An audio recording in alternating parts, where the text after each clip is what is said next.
Hello and welcome to PetroNerds podcast episode number 24 with me, Ethan Bellamy, Trisha Curtis, the CEO of PetroNerds. We have a special guest today, Justin Kringstad, who Trisha will talk a little bit about in a second.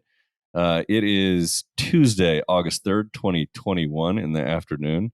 We're going to talk about oil prices. We're going to talk about the Continental Resources call, which is salient for both the Bakken and their calls this morning.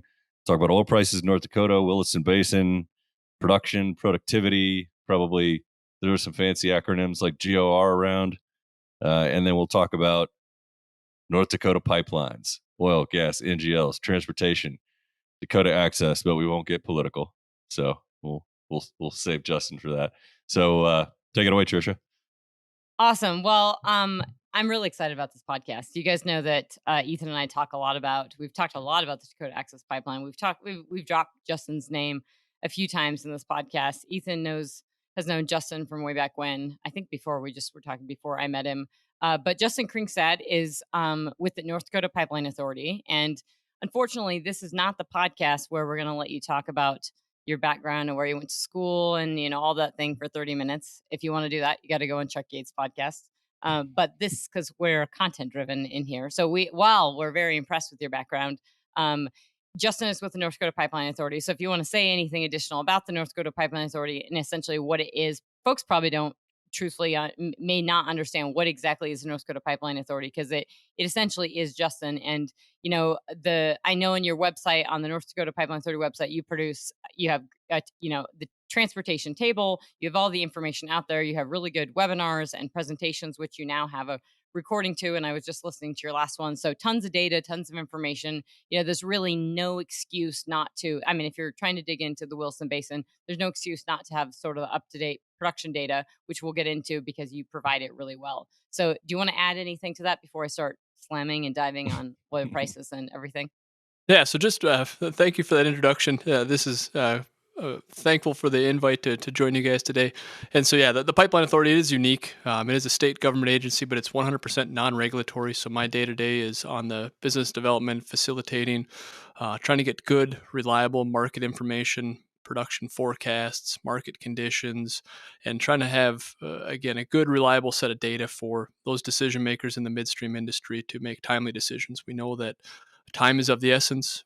When this agency was created back in 2007, they already knew that transportation and logistics were going to be a major constraint for the Bakken. They were absolutely right. At that time, no one had any idea the scale that we were going to grow into. Again, I've been in this role since 2008. The month I took over, it was 177,000 barrels of oil production per day in North Dakota. And so really kind of grown into the role. And so again, anything you see out there probably came from my hands, but if you love it, hate it, don't hesitate to reach out to me. There's usually a lot of information behind the scenes as well. And Awesome. Before Trisha takes over, what was the genesis of the Pipeline Authority? Because as far as I know, there's no Texas Pipeline Authority. There's no New Mexico Pipeline Authority. It's very unique sort of organization that the state spun up. Yeah, so North Dakota was not the first. Wyoming had a pipeline authority before North Dakota did. Right. And so natural gas was the big constraint in Wyoming. And so there are a tremendous amount of options under the pipeline authority. So the pipeline authority is part of the Industrial Commission. So our governor, attorney general, ag commissioner, in our statute, you can issue bonds, participate in projects. Again, the whole list is on the table for ways that the state could get involved if necessary. We've not gone down any of those roads. There's been a tremendous amount of private investments and those capabilities able to handle the situation thus far, but those are always in the tool belt if necessary in the future. And as we look at, again, developing projects as well, whether it's CO2, hydrogen stuff, there's a tremendous amount of opportunity still on the table. And no diss to the Wyoming Pipeline Authority, but it is very different. I mean, I don't know, and at least I haven't checked it recently, but I don't know that the Wyoming Pipeline Authority sort of provides the level of detail and insights that Justin provides on a regular basis. At least when I was working, when I had previous experiences and going to Wyoming and speaking stuff, it exists and it's there. I don't think it quite functions the same way that the North Dakota Pipeline Authority does. Right, and Wyoming has been a producer for a lot longer than North Dakota, so a lot of the infrastructure was baked in. Right. And then Wyoming, the Wyoming Pipeline Authority, if I remember correctly, had its heyday back when we had double-digit natural gas prices and $6 and $7 per MMBTU differentials trying to get out of the Rockies. And with RECs and excess capacity, that's certainly no longer an issue for Wyoming. 100%. It was more about gas. I think I'll switch this back a little bit to going back in history, because I think this perspective of when Justin started at 170,000 barrels a day, and I really think that's when I cut my teeth on U.S. unconventional oil, and particularly on the Bakken. And I think that's how I think I cold called Justin when I was working in D.C. and bugged him a lot because I was really interested in the Bakken and wanted to talk to him about information. So we met years down the road, I think in like Medora at an event. But we had been talking on the phone forever and sharing data and information and intel. But I remember it being, it was a big deal. I was helping companies, folks on our board and stuff get crude by rail before it was even a thing of moving Bakken crude to the East Coast. But I think just thinking back to that impetus, North Dakota was so far from market, just like the Canadian oil sands, and it competed for pipeline space with the Canadian oil sands. And they were both sort of growing in production around 2010, 2011. And it was something completely new. Folks in DC had no idea what was happening in North Dakota. It was so far out of their purview. And it was a new major production center. And they weren't aware that it was going to grow as fast as it did. And it didn't have pipelines in place, certainly not pipelines to get to any major coastal refinery. And so it had this, was always, strangled by a discount for transportation. And that is what I think is the coolest thing today, and something I'm pretty bullish, watching my cussing here, I'm pretty bullish on North Dakota and the Williston Basin in general because of where oil prices are at, even though we've had some backsliding because folks are quite concerned about the Delta variant and Chinese economy. But let's just say we're around $70 WTI right now. And we do not have today any major pipeline constraints right now out of the Williston Basin, which means you've got a green light for production growth and activity in North Dakota. And that's sort of, or in the Williston Basin more broadly. But that's sort of where I'd like to take this is given where, given where production is about 1 to 1.1 million barrels per day, right, in the Williston Basin.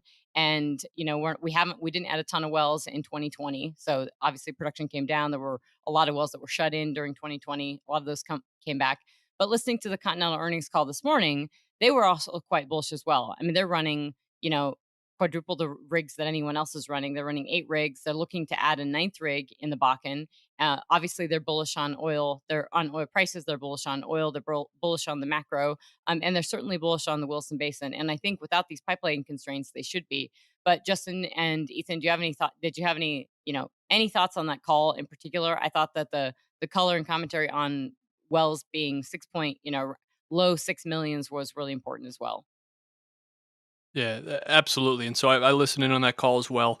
And so all week this week, you can get on your calendar and stack them up of all the big Bakken players having their earnings calls.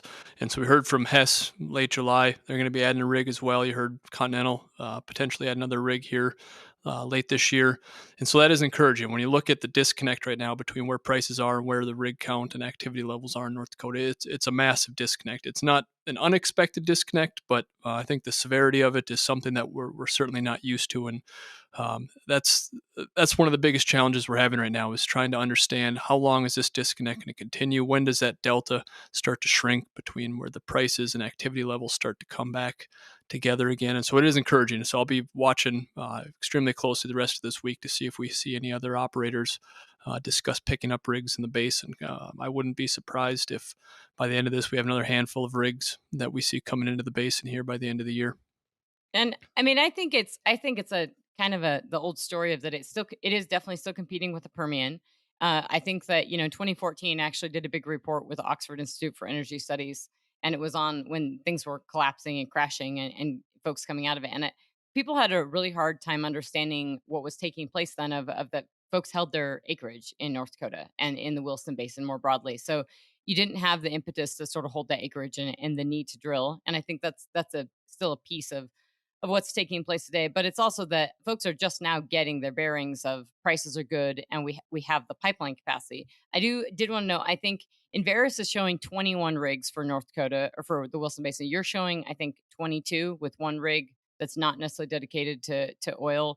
And I think I've heard as many as 15 frac fleets are running. And that That's a very, very high number and a pretty narrow. That's a pretty narrow difference between frac spreads and rigs running right now.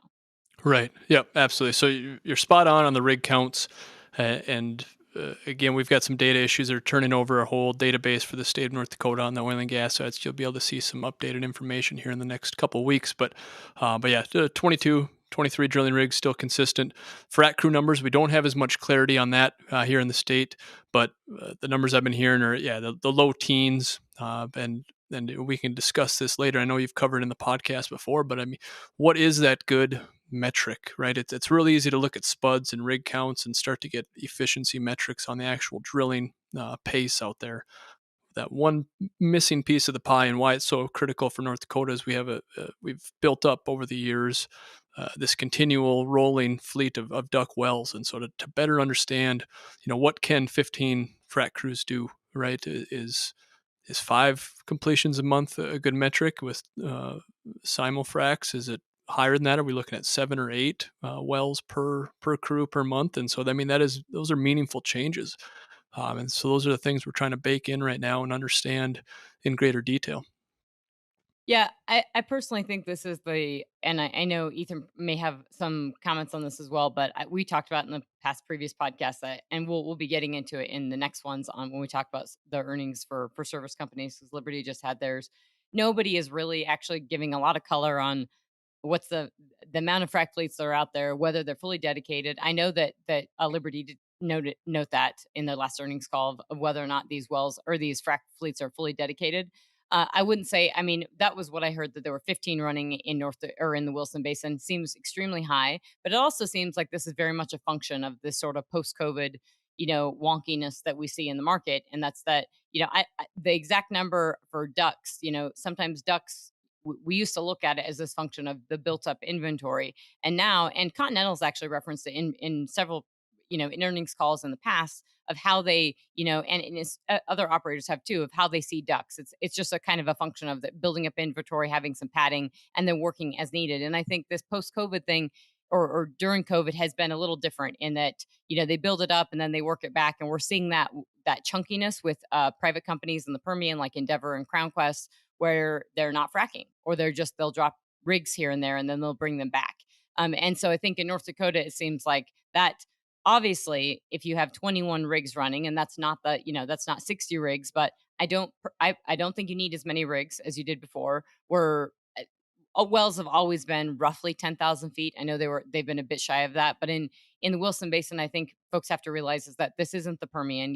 Folks were drilling 10,000 mile long laterals in the very beginning, and they've consistently done so. So we've had those lateral lengths, but I have heard consistently that these wells are being drilled significantly faster, and the speed of that is taking place. And I've heard that across the board, but I think, minus 37 WTI and the need to sort of, claw your way back, you don't have a lot of room for error. So I think the need to drill faster, and I've heard everything from these wells are getting spud to TD in 7 days, all the way down to these wells are getting spud to TD, a 10,000 foot lateral, in a matter of sub 4 days. And that would make sense to me if you're drilling the wells that fast, and you're obviously, and most of these are probably for at least 4 well pads, that your frac crews, doesn't make sense to me if you're simul-fracking, or you're this of these 15 frac fleets, that they're doing more than one well at a time, or capable of doing more one time. It does seem like you have a lot of frac fleets.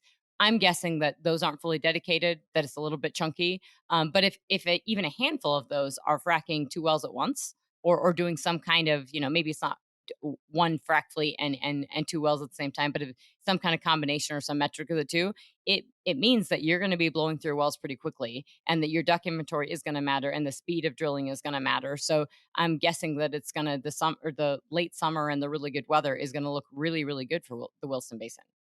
Yeah, yeah, and the ducks, and the important thing, and for those that are interested, I've got a video on my website. But I looked at the ducks, and it's one thing to have a duck number, but it's another to have a number of quality ducks, right? So you got to have ducks.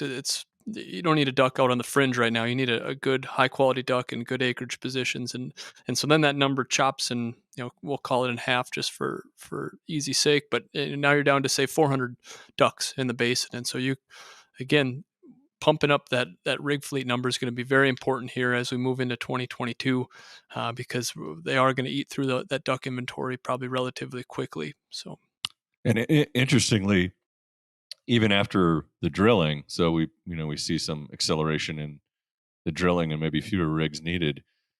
Continental in its August presentation shows that the cumulative performance of wells in 21 is outpacing prior years. So not only they're getting the oil faster, but they're getting the oil faster. So I think that is fairly bullish for hopefully your high case scenario if I'm an infrastructure provider for needs down the road. Yeah, absolutely. And so, going forward, I've as far as forecasting, if we want to change gears and start talking about where do we see this thing heading, I have what I call my base case. And so, the way I've been looking at this, right or wrong, right now, I'm getting comfortable with a relationship between price and activity of about an 80% ratio of what it was pre-COVID. So I'm not going to go back to using the same type of activity metric pre-COVID going forward. And so I've taken a 20% haircut off of that. I'm starting to settle in on some comfort there. Again, we'll see. But even at that 80% level, I do use the EIA, their oil price outlook. And so depending upon what price index you're looking at, if you're looking at the strip or pick your number, but using the EIA, they've got some pretty strong pricing in those outward years that really support higher activity levels, higher production rates. And again, when we look at that growth long term, I'm not really ramping up crude oil at a substantial rate. It bumps up a bit here in 2022 in my base case scenario, about 7%. But then in that 2023, 2024, we're looking at low single digit production growth on oil. So again, I think trying to be reasonable. I'm not ramping up production at the rates that it was pre-collapse. We are looking at structurally a different set of parameters, maybe a bit of a different industry in the way that they're coming at this, at least in the next handful of years. So, but even with that, we still have some exciting things happening. And then when we're ready for the natural gas side, then we'll really dig in, because that gas side looks very, very strong. We'll get there, but I wanna go back because I'm not done drilling down on the oil or the numbers side. So let's just give for perspective. I want to go back and make a duck comment in a second, but just for perspective, I know in your forecast, Justin, you put, and I like the way you do it, because when I do build production forecasts, I think about the wells added each month or the completions each month or that you're actually bringing online, and you can get really accurate. I mean, my forecasts have been very, very accurate in a 2-year range. When you're looking at the well additions and you're putting sort of price decks and stuff to them, and when you understand the industry, you can get a nice range of those well additions. Now for the Williston Basin, I was looking at Inverse data, and that was for 2019, 1,300 wells they have in their system. Basically, 1,300 wells were put in 2019. So that's just over 100 wells a month, roughly. In 2020, that was only 614. Now, so that that's you have that number, or you more than have that number, and you have about 50 wells or 50 completions a month. You have in your price in your production outlooks that high production to get back to 1.5 million barrels per day, and not until 2025 you have 100 wells a month. And the reason I want to press on that a little bit is that in 2021, Inverse is only showing 241 wells, so it's taken a while. The getting back into gear in the Williston Basin is taking a little bit of time for a number of reasons. We've touched on a lot of COVID factors, but the normalized, I looked at the initial production rates for normalized wells, and so you're averaging unnormalized, not factoring lateral length, you're looking at 700 barrels a day, north of 700 barrel a day IP on average for every single well, and that is increased year over year. But when you normalize that, your IPs for this year are higher. Your IPs for 2021 or for 2020 were the highest they'd ever been, and your normalized, actually your cums or your cumulative barrels normalized are highest they've ever been as well. And I've always thought, and I know you may not want to dig too much on the completion side, but and I wish I had these books in front of me, but I've loved the Bakken forever. I think it is a gift that keeps on giving. I think that folks who are, ixnay the Bakken or poo-poo the Bakken and don't think there's inventory left or don't think it has enough life left or have enough, oil in the rock left, I think they're wrong. And I think that this is the first unconventional oil play. We have more data and more analysis on this play than we have in any other unconventional play in the world. It's a very clean geologic formation. We know it really well. And I think that, I remember going to those rock labs with Julie Lefevre, who has since passed away, God rest her soul, but was an amazing woman. And she knew so much about the rocks. And when we would go look at those labs, I remember probably pre 2014, you would look at the Three Forks and people would say, well, we can't really do those benches. And now we're doing those benches into the Three Forks. So I just want to talk a little bit about that productivity. And, you aren't seeing the latest and greatest completions. You aren't seeing necessarily everyone who has completely tweaked and maximized their spacing of these wells or really maxed out on the completion side. There's a lot of hesitancy. And part of all that hesitancy was these wells were expensive, they're distance from market, and they had these discounts. And now you've got 1.5 million barrels a day of pipeline capacity, or nameplate capacity, and you have prices anything north of 60 is pretty good for North Dakota and the Williston Basin. So that all looks pretty well to say you could start tinkering and playing with these wells a little more. And my question with all that ranting on is, could we see some upside or is there potential that the productivity could be a little better and you may not need 100 completions a month to get to that number? Yeah. So a few things to unpackage there. The first on the productivity side, you're absolutely right. When this thing got going, and again having that luxury of seeing this really from the beginning, I've always been wrong. My forecasts, I've always been wrong. I've always been on the low side. This basin has continued to surprise us, and we're still, even 15 years later, looking at ultimate recoveries of, call it 12 to 15% of the oil in place. And so the discussion really quickly about the bearish outlooks, and you can go back to every downturn that we've been through now, a few of them. You can go back and read the same headlines. Oh, North Dakota's done. North Dakota's peaked. And it's been frustrating to have to combat that and really, again, from a nerdy perspective, say, here is the rock, here's the resource. We are very, very far from that position. When you look at drillable locations, not only in the Middle Bakken, the Three Forks. Again, when you see some presentations, they look at the Three Forks and there may be a title there that says, upside potential, or it's really not fully baked into some of those outlooks. And so I'm very bullish on the Three Forks. The data that I've been able to pull, looking at well performance, in some cases, 90+% as productive as the Middle Bakken, especially when you're up in that upper tier, the first bench, if you want to call it that.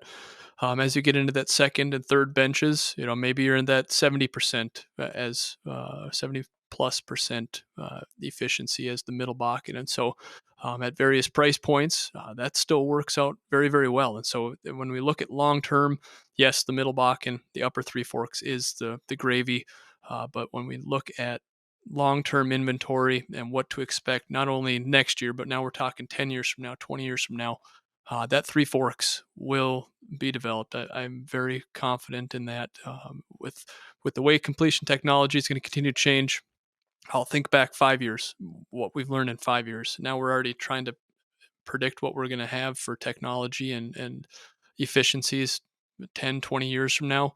It will likely come back, and we're all young enough that maybe we'll have a podcast then in 20 years and we'll say, wow, we were way off, right? And I'm sure we will. So it'll be fun to see this continue to evolve. Well, I like that you basically said that you agreed with me. So you're also bold. Yes, I don't disagree. I think it's your famous line. It is. Yeah. Is my Yes, I love it. Yes. Well, and I think also, the thing that people, it was even probably just a year and a half ago, is pre-COVID, that the flipping of even Hess on sliding sleeves and plug and perf, and the fact that folks, it took EOG has always been big on their plug and perf, and EOG has always had some exceptional wells early on in the Bakken and in the core that were just really, really great. And I think back to just thinking about how simple those completions were, how short the lateral lengths were, and really the evolution that the envelope I don't think has been truly pushed on that factor. But the note I'll just go back to on those ducks and thinking about that tier 1, tier 2, and tier 3 is that it's something that a lot of operators talked about in 2014 and the downturn when things were really painful in 2015, was that there was a duck buildup of inventory, and EOG was one of those companies that built up their ducks. And it was kind of funny because they would tell people, they had to tell folks that eventually came out that the ducks weren't as good because the drilling had gotten significantly better. And by that, they just were better at landing the laterals and slightly better in zone, so that and better at fracking that well. And so when they did their newer wells, they just performed better. And so they had all these ducks, and they waited forever to complete them. They waited, a year plus to actually complete those ducks because they knew they weren't going to be as high performers, and they weren't. They actually didn't have the same output, and they had to kind of trickle that information into their earnings calls. But I think that's, you commented on those ducks and the ducks that aren't as good, and I do think that's important to take into account, of that not every operator's created equal, not every well's created, not the rock isn't created equal, and those ducks will be lumpy. But it doesn't mean if you see a chunk that are bad, I think that the whole play is bad. I just think that some are not going to be as good as others. Yeah. Yeah, absolutely. Okay. And yeah. Well, as in Ethan's words, if we've exhausted or have a natural pause, or we've exhausted sort of this topic on the production side. Well, you're the most common denominator. So if you have exhausted your question list. Well, I really have. I mean, I could talk about production forever. Yeah, but I know you could, but we want to keep our listeners with us here. So we do. So let me shift to the midstream side. May I do that, please, Trisha? You absolutely. So, I looked at your scenarios, and it looks like, if I had to sort of write a thesis statement for North Dakota, that we have sufficient processing capacity right now. We have sufficient three-stream takeaway, but that might not be the case in 23, 24, depending on which stream and which scenario you're talking about. And let's start with oil. Some of the incremental oil pipeline takeaway projects are far from certain. So you've got the Bakken expansion the DAPL expansion. You've got the project from Bridger. I haven't followed the refinery much, but I know the Liberty pipeline was basically, stick a fork in that. Phillips 66 pulled out of that. So I guess true companies could decide to do that again if they wanted to. Where do you think incremental capacity is going to come from first on the oil side, and when do you think most likely we'll need it? Yeah. So first off, as we sit here today, August 3rd, things are in very, very good shape, whether you're looking at crude oil, natural gas. But on the crude oil side specifically, the first expansion that's going to be complete, if not already complete, would be the Dakota Access, starting to ramp up some of their pumping horsepower along the route. So that was anticipated to be done by year end. There was a bit of a nugget in Continental's earning call today for folks that go back and listen to that as well. So that's going to be the first capacity brought online. And then, going forward, the South Bend project, True Companies, again, getting that. So there is capacity now to get that oil from Baker, Montana. For those of you familiar with the geography, one of True's major hubs is Baker, Montana. Once you can get oil to Baker, there is a capacity going south. And then whether you get on Pony Express or some other things, exit Guernsey, that's where that capacity would go. And so right now, that South Bend project needs to work through the North Dakota Public Service Commission as well as the Montana Public Utilities Commission. And once that's approved and moves forward, that would add incremental capacity. But as far as the two major projects, it would be not only this first step of expanding Dakota Access, which some numbers out there right around that 750,000, it would bring that capacity up to, ultimately in the future, bringing it up to that 1.1 million barrels. So a tremendous amount of running room on the crude oil side. So we're in very, very good shape on crude oil with those projects. We still have a dozen or so crude by rail facilities that are still operating. All the major ones that had unit train capabilities, we've seen some of them start to act like a hub where they have pipe connectivity in and out. And so they're not only servicing the rail, but they're servicing as a marketing hub. And so those are going to continue to operate. And so things from a crude oil perspective look very, very good. I know earlier in the podcast, Trisha was talking about the discounts in North Dakota. So when you look back historically, 5-10 years ago, we were happy with an $8 discount to WTI. Here in the first 6 months of 2021, we've been averaging right around $6 at the wellhead for North Dakota on average. And so things are continuing to improve on the midstream for crude oil.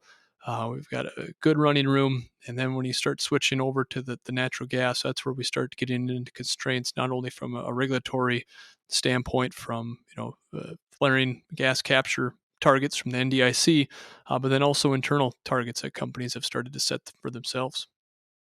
Okay, with that, let's hold on the nat gas thing because there's a lot on that gas. I want to back up to the pipeline side because most folks don't truly understand exactly.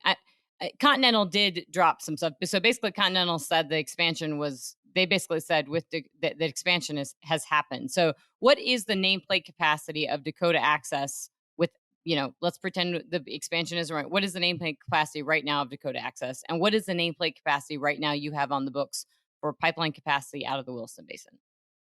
As far as pre-expansion, 570,000 barrels, Okay. 570 Right. to 600 for Dakota Access. 750 is the number I'm using for that first expansion chunk that will be coming online this year. And then ultimately, if the market's there to support it, ramping it up then up to the 1.1 million barrels per day.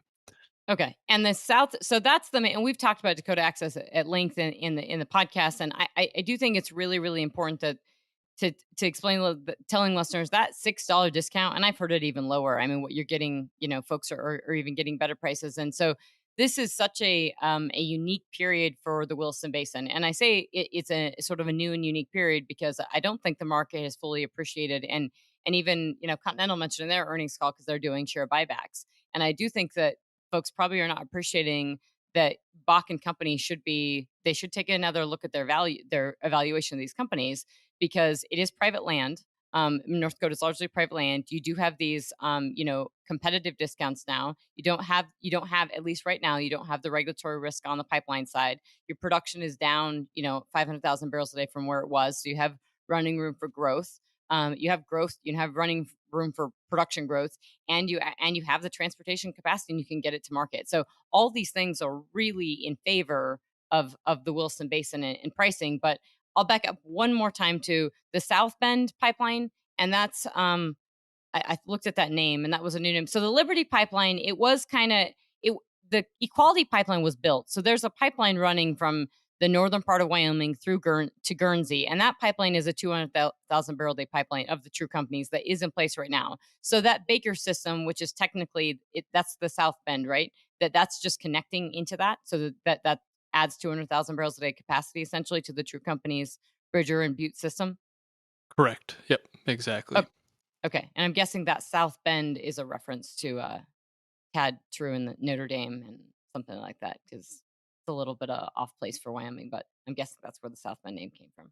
We'll have to have Yep. him on the podcast to find Yeah, out. Tad will have to confirm that. He's always got creative names though for his projects. Yes, but the Equality pipeline makes sense because that's Wyoming and the Equality state. So okay, so that's the pipeline side. So I would say all three of us are probably pretty bullish, especially on the midstream side on the crude side having that capacity. But you have, you just alluded to it a few minutes ago, but you also have talked about it in your presentations on your website that these wells are, and you explain. I love your graphics that you have on the bubble point in the reservoir, and that how these wells come on. So one, older wells are producing more gas, but actually you signal that newer wells, even though they're doing great on the productivity of oil, they're also producing a lot of gas. And I think that I want to flag that this isn't dissimilar from what we saw in the Permian Basin, where people were like freaking out when they saw lots of gas.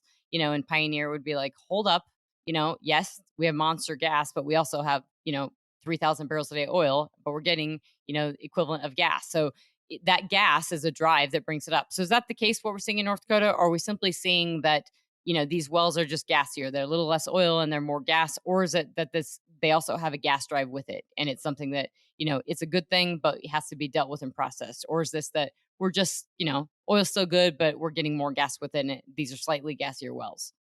Yeah. So the Bakken Three Fork system is a solution gas drive. So that natural gas is in solution down at reservoir temperatures and pressures. So it's not a free gas drive type system that you see in other conventional plays or things like that. There is no free gas window, anything of that sort like you'd see in the Eagle Ford or some of those other plays. So the Bakken, it's all solution gas drive.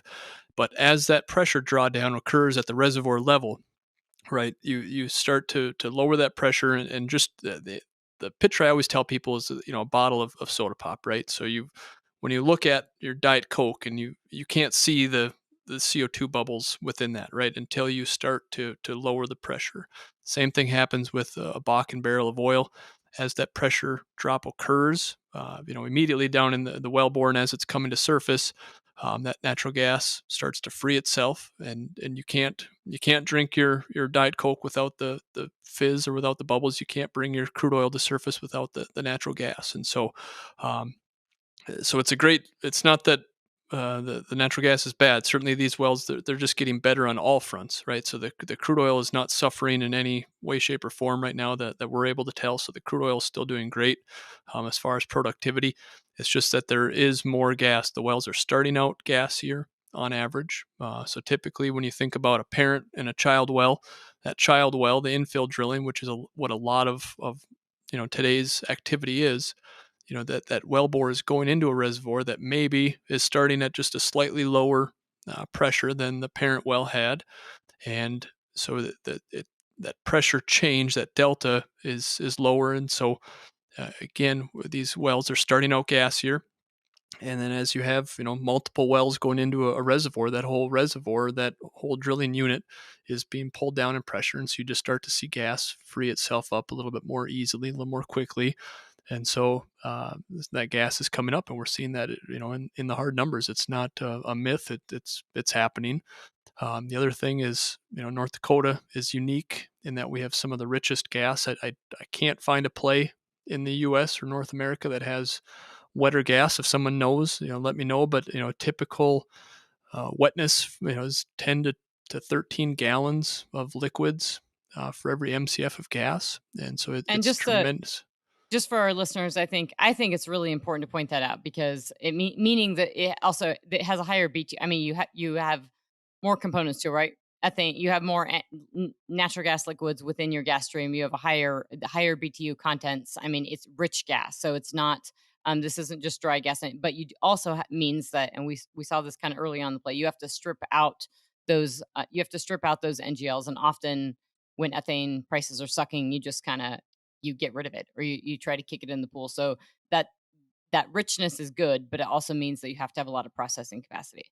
Yeah, absolutely. And specialized processing capacity for that gas stream, because early in the play, it wasn't uncommon for midstream companies to buy a used plant down in the Gulf. They'd bring it up to North Dakota, and that thing would just struggle up here. Not only would it struggle with our winters and the temperatures, but the gas was just choking out those plants. There was so much liquids within that those plants just could not reliably operate as expected. So new plants were have to be designed, constructed up here in North Dakota in order to handle that type of gas quality.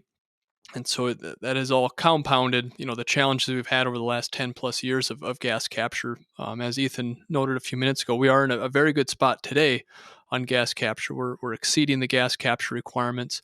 Long term, we will need the whole gamut of additional investments in midstream, whether it's gas gathering, processing, transmission, not only for the residue gas, but the NGLs as well.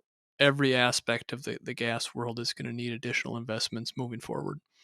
Do you see that? Well, I want to ask, how much is I want to get to that investment piece, and Ethan, I'm sure has comments and questions on that as well. But what's gas production right now? What's the, gas to oil, the GOR as the gas to oil ratio right now as it stands, the actual production volume right now of natural gas?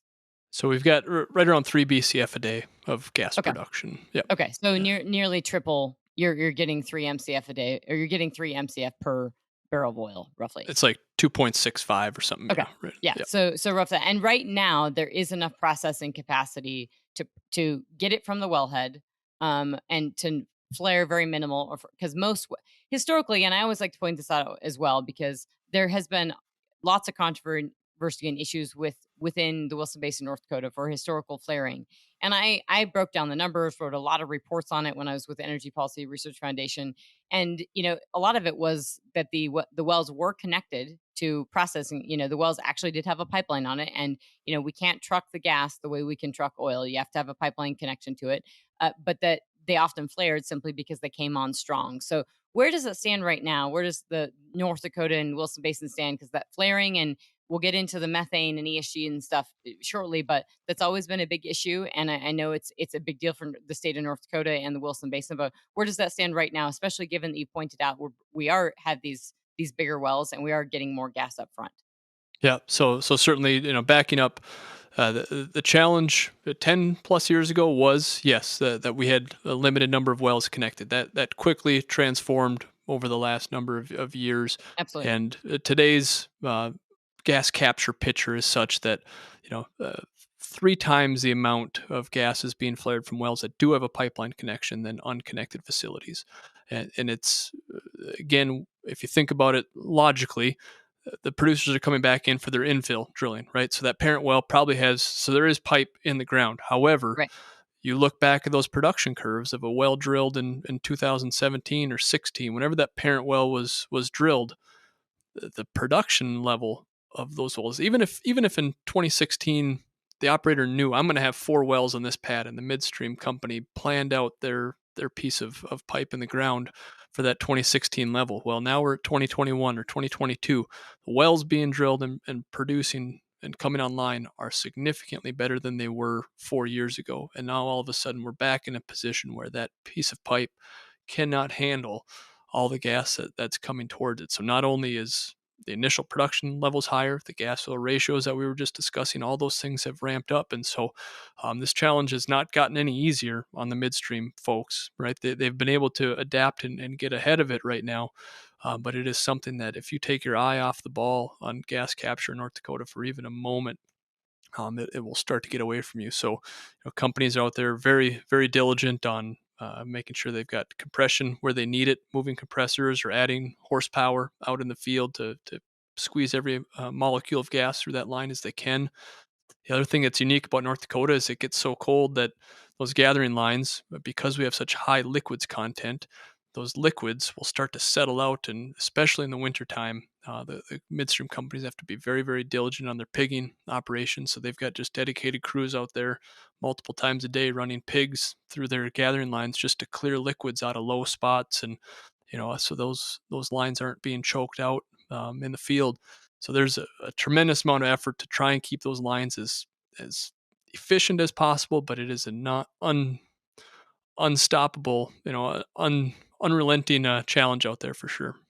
But these are almost, these are in a way, one, I think there's a lot of interesting nuggets there, but super fascinating. And I think it does allude and point to the fact that the one, productivity has been maintained, and that this infill drilling is sort of working. But gas you're basically explaining very, very clearly, gas is always going to be a serious issue. I would like to ask a question on the average spacing, just so we can, the average spacing of these wells and the well pads, because you keep saying when you're bringing these infill wells in. So what is the average of that? Because that does impact, completions and everything. And then also on the gas prices are good.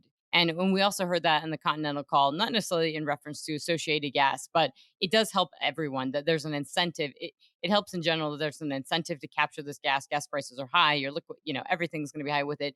Are these folks, I'd hope that the hedging of this gas, because I don't believe gas prices will stay high forever.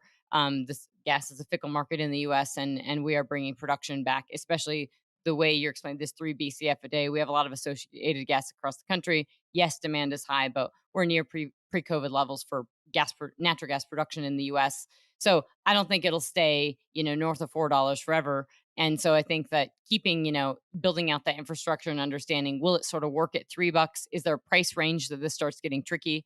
And does that impact the infrastructure build out and that keeping that your eye on the ball?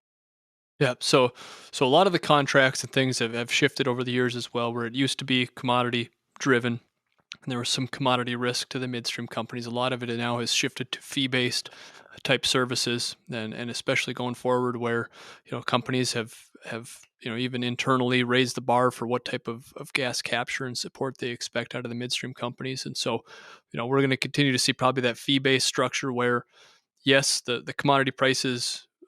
They certainly matter, and especially with the rich gas like North Dakota, NGL prices that typically follow the crude market, things are in pretty good shape right now.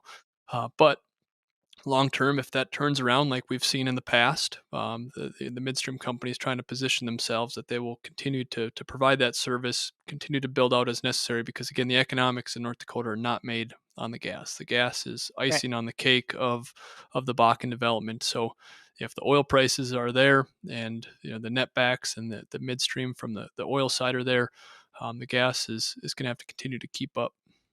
What are Okay. the incentive mechanisms for producers and midstreamers in North Dakota to meet the flaring targets? Because at some price, gas is just trash. What holds their feet to the fire in terms of hitting those flaring targets? Yeah, so the state of North Dakota, the Industrial Commission, the Oil and Gas Division, Lynn Helms and his team there, so they have throughout the last number of years started to ratchet up what their requirement is. And so today's threshold is that all companies need to be at a 91% capture or 9% flaring if you flip that around. If a company is not hitting that target, the Oil and Gas Division has the capability to go in and start throttling back their production until they do hit that. So the biggest stick that those regulators have is the threat of shutting in or cutting back production from those wells. And so that hurts That would immediately work from a producer. Yep. for sure. And with respect to the sort of benefits in some markets and in some market environments when ethane prices are high versus when they're not and you're rejecting ethane. Can you talk about that decision point for the midstreamers, how ethane rejection has trended over time? And then um, this may go over the heads of some people listening to this podcast, but it might be worth talking about the BTU content on northern border and how that impacts or doesn't impact gas takeaway capacity. Yeah, absolutely. For the listeners that have been part of North Dakota or following North Dakota the last couple of years, they're going to know exactly what we're talking about on the BTU and the ethane side. For those outside, just very, very quickly. So again, that discussion of North Dakota's gas being very, very rich, 50% of that NGL content is ethane. And so the first part of the decision tree is, can you even capture that ethane? There's a number of processing plants in North Dakota that were constructed and built. They're refrigeration plants. They do not have the capability to get cold enough to strip out that ethane. So for some, there is no decision to be made. They cannot do anything with the ethane. That high ethane content needs to just be sent out with the residue gas out the tailgate. For those plants that do have that capability, there are a couple of large complexes, State Line, that One Oak, and then the Hess Tioga facility. They have a direct ethane market up into Alberta for the petchem, and so there's market incentive there. But for the rest of the plants that do have that decision to be made, they will look at, okay, what's the market doing? Is that ethane more valuable to the producer as heat in the residue stream, or is there a downstream appetite where we can send that ethane down the NGL pipeline system? And so here, really since about February of this year, we've seen a bit of a transition from some of those plants that can capture the ethane. We've seen about 25 to 30,000 barrels of incremental ethane being captured here in the last 6 months that we weren't seeing before. But that's a market situation. Is it the long-term expectation? No one really knows. But what's happening is the plants that can't capture the ethane, that are having to stick it out on the residue, and when the market is not right for ethane to be captured and it has to, the next best option is to put it in the residue stream, everything that's getting put on northern border is continuing to ratchet up that energy content on that system. And so why that matters, so northern border is our largest exit pipeline from North Dakota. It's a 42-inch line, 2.4 BCF a day of capacity, and so that heads down to the Chicago market. And not only the Chicago market, but there's a handful of pipelines that it interconnects with. And those interconnecting pipelines do have limits on what the gas quality spec is on their systems. And so as North Dakota's market share in northern border has been ramping up, our gas volumes have ramped up, that ethane content and the heat, everything was just kind of ratcheting up, and you could watch it, day by day, even in some cases. That started to get the attention of the downstream, and Northern Border came out last year and asked the Federal Energy Regulatory Commission, FERC, to allow them to put a limit on the heat content coming out of North Dakota. And so that had a tremendous amount of attention last year. If all the things hadn't been happening with Dakota Access, that the Northern Border discussion probably would have been the top headline from the Bakken, but it was certainly right up there as far as importance with what was happening with Dakota Access at the same time. And That's what very is helpful. that's great and really good questions, Ethan. I thought that's in great clarity. What is the actual production right now of ethane and of the NGL side, and how much is being rejected? Yep. So on the ethane side, when you look at total, I've got to scroll through my screen here for just a second. So My number, and again, there's not a hard number specifically on ethane, but I'm north of the, call it 550 to 600,000 barrels of ethane being produced. I'm sorry, nope, that was all NGLs. Right around 380,000 barrels of ethane being produced. Yep. Okay, and do you know how much is being rejected? About little over 100,000 barrels a day is being captured. So the rest would be rejected. So Northern Border can handle about 200,000 barrels a day entrained and still stay at that 1,100 BTU limit. So okay, great intel. Ethan, Is would you there like to? is there? Yeah, I just want to know. Is it? I'm just curious. I don't think I've ever asked you this before. Is there an opportunity for a DeEthanizer straddle plant downstream somewhere? Has somebody thought about doing that? Yeah, so all options have been on the table, and so whether it's a straddle facility, whether it's all new plants adding deethanizing capabilities, retrofitting existing plants, one of the other concepts being in there is can you blend hydrogen in it? We're seeing a number of midstream companies around North America, Enbridge and others, looking at blending hydrogen. Hydrogen has very low BTU content per cubic foot, and so could you cancel out some of that effect? So people are getting or have gotten very creative over the last 12 months as this really came to a head in North Dakota.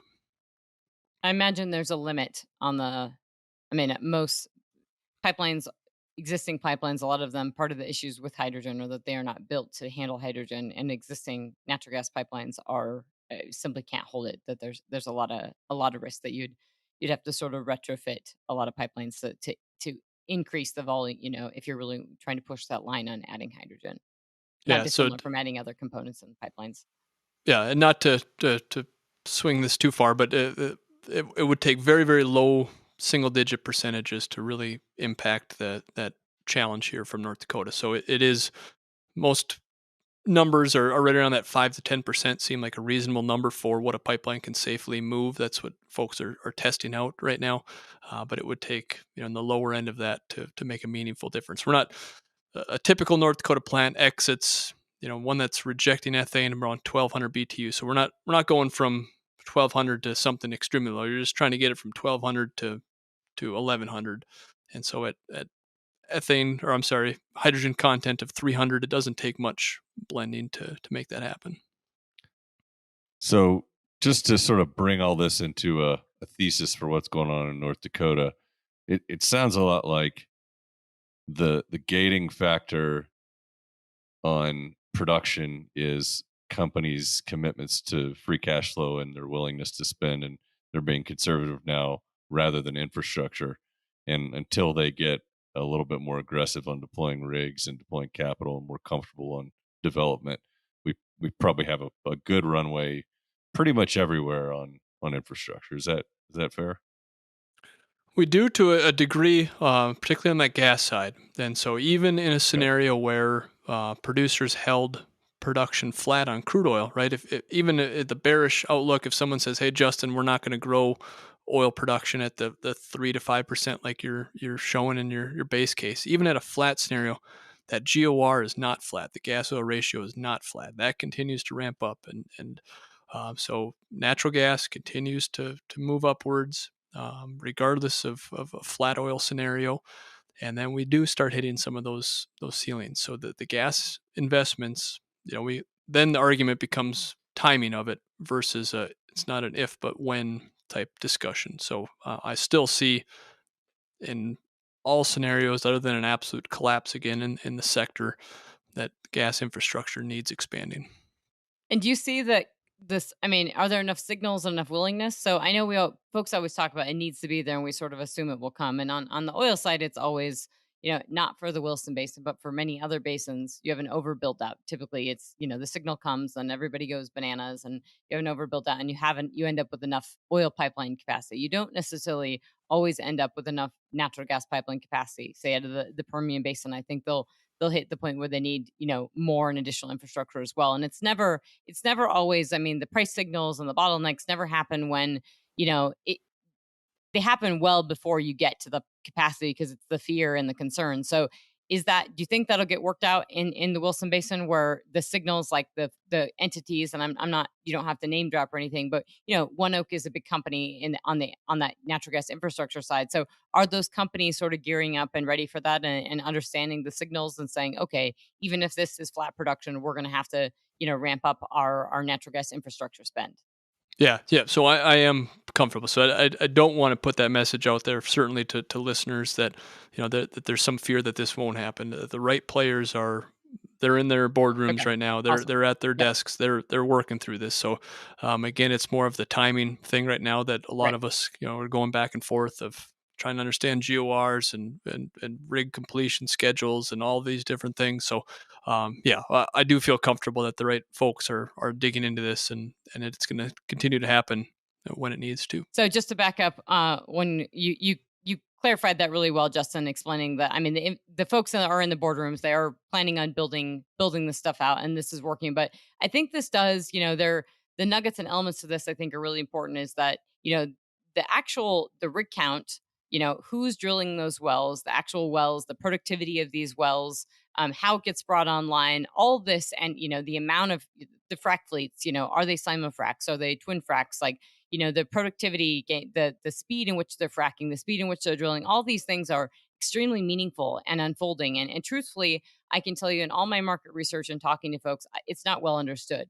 It's not well understood by a lot of entities and a lot of companies, of the speed of small efficiencies and the compounded impact of efficiencies of just drilling slightly longer wells, or slightly longer laterals, and drilling them faster. It is compounding. And I'm not sure if you guys are feeling you're probably feeling it in North Dakota, because we're feeling it across the country. But I know that Liberty mentioned in their earnings call the massive impact they're seeing on not being able to get enough workers, and really struggling on the competition space of with truckers competing with Amazon and every other delivery service, and just the lack of access to labor. And I'm imagining, especially in North Dakota, that you have plenty of pipelines, but you do have a need for truckers, and you do have a need to move this frac sand, and things might be slow now, but as they sort of the price signals there, and folks are ramping up, and entities like Continental are saying, we're bringing another rig, and that's going to be counter cyclical to what we normally see when things drop off toward the back half of the year. Is that, are you going to start to see some tightness on those things? And I mean, I'm not necessarily saying that's a bad thing,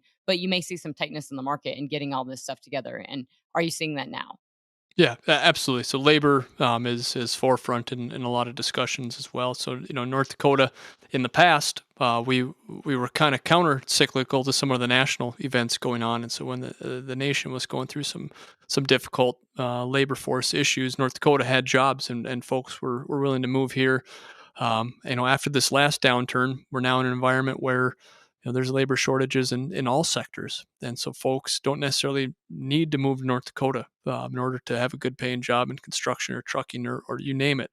So that is a concern. North Dakota is unique. It's does not have the kindest winter months. I'm a lifelong North Dakotan, so I love the four seasons up here. It does get challenging though, for sure. And so drawing talent up here has always been a concern, and it's at the forefront today. I know last year in 2020, when the big downturn occurred, there was a lot of funds and efforts and things going forward to try and keep as many workers as we could. So we were looking at plugging and reclaiming abandoned well sites and things, because we knew that we could not lose the talent. Once they left, it was going to be real difficult to get them to come back. So that has helped to get the industry rolling, at least where it has so far in 2021. But that long-term need for the service sector, it's going to be a struggle. Yeah. So one of the technologies that has started to take up some flared gas increasingly in basins that have a surplus, like the stack in Oklahoma and West Texas and North Dakota, is Bitcoin mining. And I knew you were going there. Yeah, well, I mean, it is basically captured energy. Bitcoin is energy via proof of work. I'm curious, how has that industry interacted, if at all, with the North Dakota Pipeline Commission, and do you see that potentially as a viable solution to some of the flaring that you still want to cut down on? Oh, absolutely. So Crusoe was one of the Crusoe Energy, for those that are familiar with that team there, one of the leaders up here in North Dakota. And so North Dakota has welcomed that technology with open arms. That provides a great resource. The one thing that it does provide, we've had dozens of different technologies come forth to address gas capture, but a lot of them had additional midstream needs. So if it was stripping NGLs, you still had to truck it, or you still had other midstream needs. With the Bitcoin mining, what's unique there is that they're taking the full gas stream, or as much gas stream as they can handle, run it through their generating system, get the power, and really that molecule of gas then is converted to really a bit of information, or that Bitcoin, right? And so it's moving then out through satellites. It doesn't need to leave North Dakota on a pipe. It's leaving on a satellite system. So it is unique. It does provide a lot of good optionality. When you look at the whole natural gas challenge for the state, it's still a very small segment of it. It's not going to replace the full midstream need. But it does provide an important niche, and it's exciting to see things like that come together. And Caruso, I believe, is because I've spoken with them, is that their business model is to specifically go after gas that would be flared, right? So I believe that they're big in North Dakota because of that. So they can go in there, and they're not necessarily going for gas that otherwise could be captured and be marketable, but it's gas that would be flared. So I'm not sure what the volumes are they're doing in North Dakota, but it seems like, at least for some operators, especially trying to hit those targets, that it could be a viable solution for them. Yeah, and they're Yeah. starting, I think, with Equinor now, and I think Equinor is their partner in North Dakota, formerly Statoil. Yeah, formerly Statoil, who bought Brigham. Yes. Back in the day. That was the first North Dakota rig I was on. Probably one of those visits I saw Justin in Minot, North Dakota. Ethan, do you mind if we just switch gears and close with sort of some ESG and CO2 and hydrogen, just to cover the gauntlet? Yeah, well, he Justin in his last presentation mentioned there's that one non-oil and gas rig that's working on CO2 sequestration. So maybe we could start there and head into the ESG. Yeah, that would be great. I really do want you to talk a bit about starting there in the CO2, and then I have some additional questions about sort of the state of where it's at. And I know we've had some conversations just on the regulatory side of how different regulations on CO2 and what I know the state's looking at that, and how you guys are sort of viewing that. And then I'd kind of like to loop that back to ESG a little bit. Yeah, absolutely. So the Williston Basin as a whole, and so it's exciting for me to watch this space continue to evolve.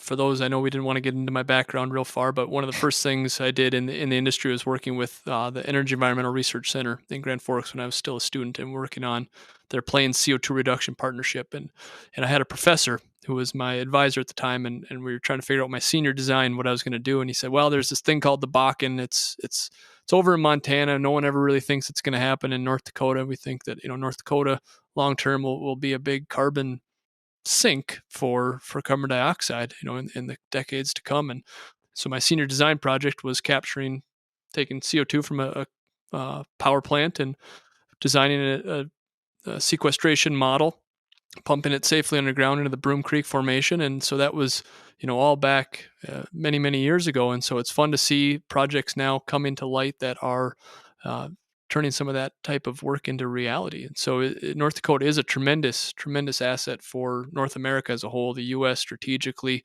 the geology is great, seismically stable.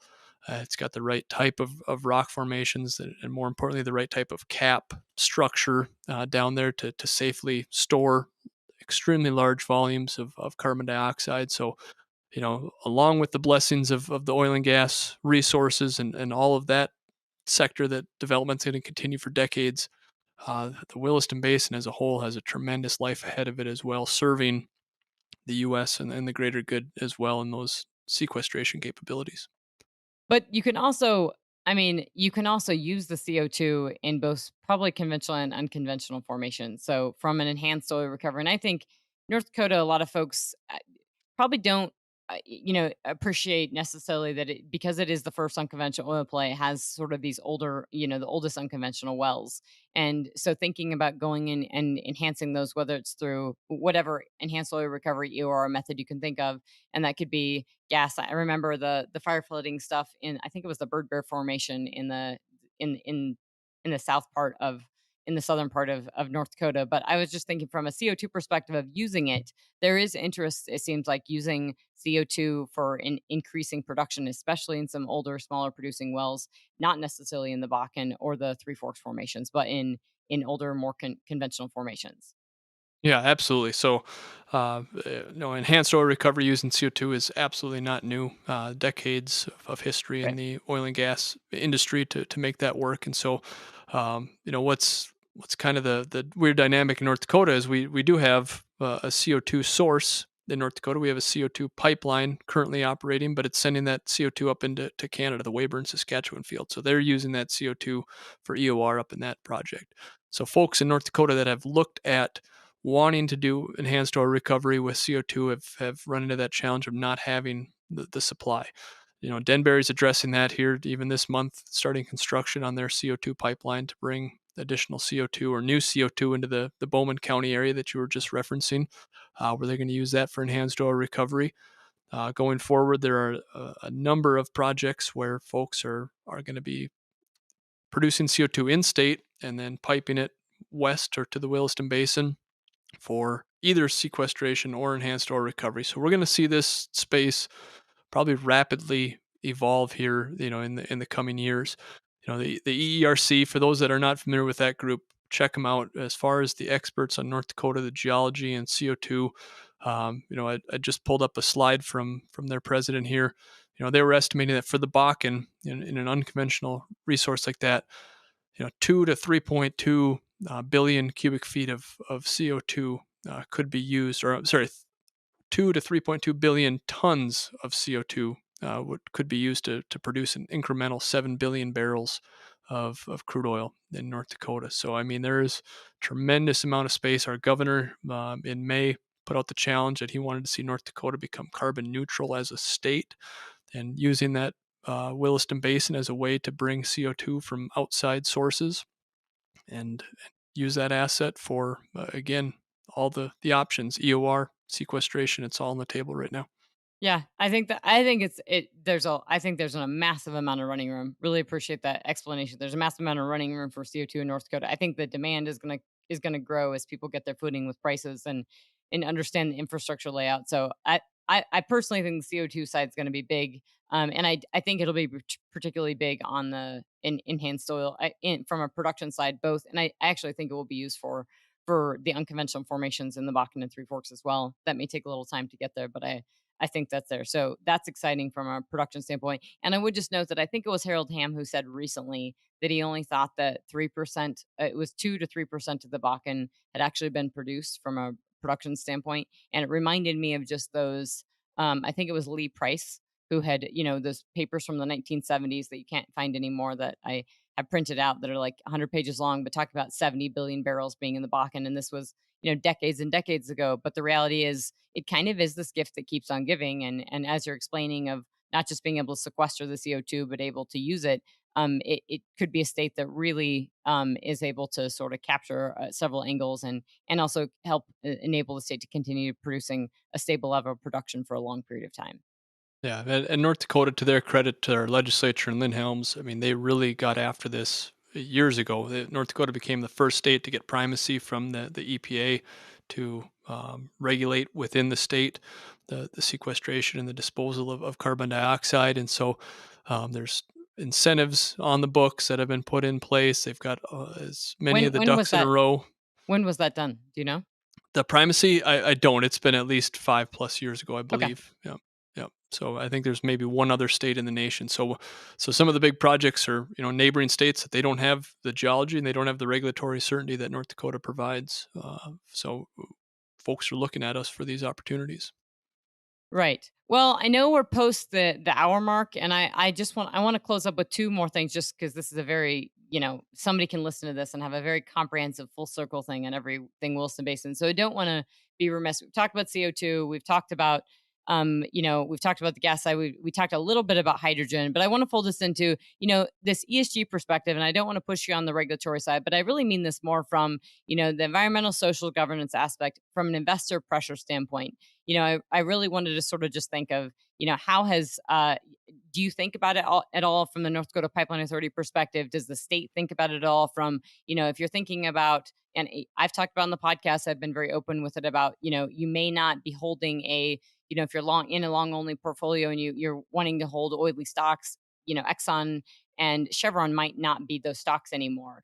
But it makes me think a little differently. And I know folks have ragged on Continental Resources for a long time, and Whiting, is the stocks that have been hurt. But truthfully, I mean, they're looking quite oily now, and it may be there's some public companies in North Dakota that may actually fit this thing, especially if you're able to sort of have these, they're capturing this gas. Methane might be a question of that piece, and I don't know how the state of North Dakota is doing that. But from a ESG sort of methane perspective, how are you thinking about that? Or maybe this isn't in your purview, but is it something that the state's thinking about?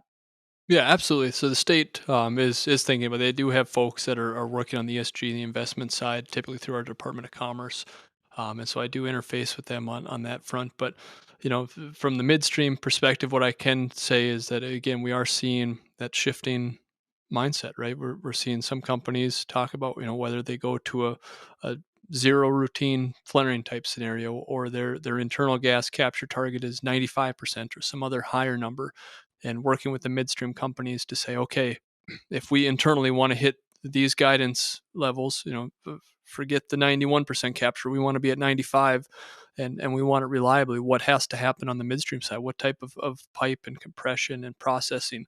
And so those are a lot of the discussions that are happening too in the boardrooms around the basin. So it is changing, and we are seeing a different mindset as far as all segments of that ESG component. So it is influencing decisions up here. Ethan, anything to add there? Yeah, longer term, I mean, there's the whole leave it in the ground movement, which underlies the sort of most vehement leftward position. North Dakota doesn't seem to be aligning either politically or in a regulatory fashion with that view.